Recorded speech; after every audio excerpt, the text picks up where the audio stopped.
বাংলাদেশের খেলোয়াড়রা কি হুঙ্গা মারা খেলো। হ্যাঁ, যে লজ্জায় ফেলছো মগো, তোমরা হুঙ্গা মারা খেলো না? তোমাকে রে 1 বছর করে বেতন কাটিয়ে দেওয়া উচিত।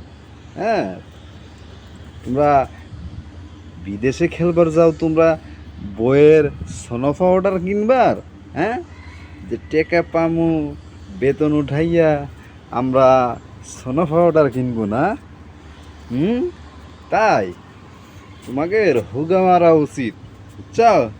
বাল খেলো মানুষের বাল। হ্যাঁ, ছি, লজ্জা হয়ে কচু গাছের সাথে গলায় ধরে নেওয়া উচিত। হ্যাঁ, আর কোনোদিন সাপোর্ট করবো না, কোনোদিন সাপোর্ট করবো না। হুম, ওই ওয়েস্ট ইন্ডিজের সাপোর্ট করা ভালো। হ্যাঁ, অন্য দেশের সাপোর্ট করা ভালো। এটা অপমান, লজ্জিত। ছি ছি। সবাই কমেন্ট করবেন, যারা যারা ঘৃণা করেন ওদেরকে সবাই কমেন্ট করবেন।